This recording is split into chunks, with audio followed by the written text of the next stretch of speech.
सही है ना स्पेलिंग? न्यूक्लियस। गलती भी होगा तो हमको कॉन्सेप्ट समझाना है। पहले हम इसका डायग्राम बना लेते हैं। अभी हम एक प्लांट सेल नहीं बना रहे हैं, अभी हम एक एनिमल सेल बना रहे हैं, ठीक है? तो ये एनिमल सेल बना देते हैं, कोई भी ये तो अमीबा हो गया, ठीक है? और यहाँ पे हम बनाते हैं, अब डिटेल बनाएंगे, अब क्योंकि हम यहाँ पे डिटेल पढ़ रहे हैं तो यहाँ पे हम डिटेल बनाएंगे। ये है असली केंद्रक। देखिए इसमें डबल लेयर है, इसमें कितना लेयर है? डबल लेयर, डबल लेयर है। इसी में अपना डीएनए पाया जाता है, इसी में अपना डीएनए पाया जाता है, इसी में डीएनए पाया जाता है।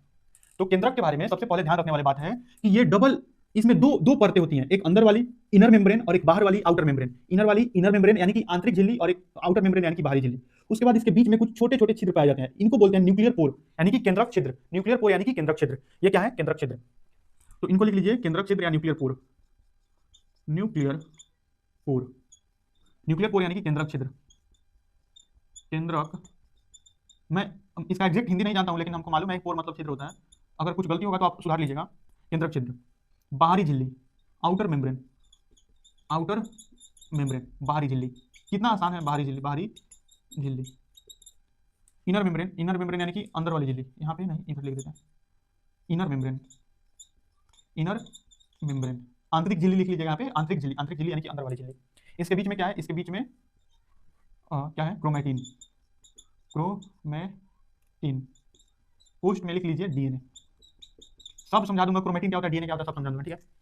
तो इसके बारे में आप डिस्क्रिप्शन क्या लिख सकते हैं? आप अपने खुद से देखकर अगर सोचे तो आप केंद्रक के बारे में क्या लिख सकते हैं? केंद्रक कोशिका के लगभग लगभग बीच में पाया जाता है। कहां पाया जाता है? बीच में। केंद्रक के भीतर क्रोमैटिन या डीएनए पाया जाता है, केंद्रक के भीतर क्रोमैटिन या डीएनए पाए जाते हैं, ठीक है? केंद्रक दो झिल्ली से घिरी होती है, बाहरी झिल्ली को आउटर मेम्ब्रेन और आंतरिक झिल्ली को इनर मेम्ब्रेन कहते हैं, ठीक है?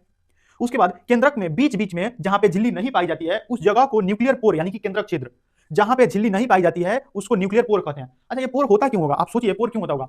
ये पोर इसलिए होता है कि केंद्रक के भीतर अगर कुछ बन रहा है उसको साइटोप्लाज्म में, उसको कोशिका द्रव में आने के लिए ये जगह देता है। ये क्या देता है? मान लीजिए केंद्रक कुछ बना रहा है, मान लीजिए ये केंद्रक कुछ बना रहा है, आप ऐसा समझ लीजिए ये गेट है, ये किचन का गेट है। तो किचन में अगर गेट नहीं हो, अगर हम किचन में एकदम पैक कर दें और उसमें कुछ बनाए भी, तो बाहर निकलने के लिए रास्ता तो चाहिए।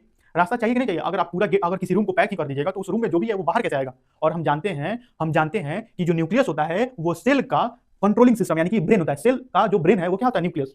और न्यूक्लियस से जो सिग्नल जाएगा वो किसी भी माध्यम से जा रहा हो तो न्यूक्लियस में कुछ ना कुछ पोर, छिद्र यानी कि दरवाजा होना चाहिए, जिसके कारण न्यूक्लियस अपने सिग्नल्स को साइटोप्लाज्म यानी कि कोशिका द्रव में भेज सके। तो ये वही सारी चीजें हैं। ये जो न्यूक्लियर पोर है ये केंद्रक के दिए गए आदेशों को, यानी कि केंद्रक में जो भी बन रहा है वो बाहर निकलता है और साइटोप्लाज्म में भेजता है, ताकि कोशिका उसको समझ पाए,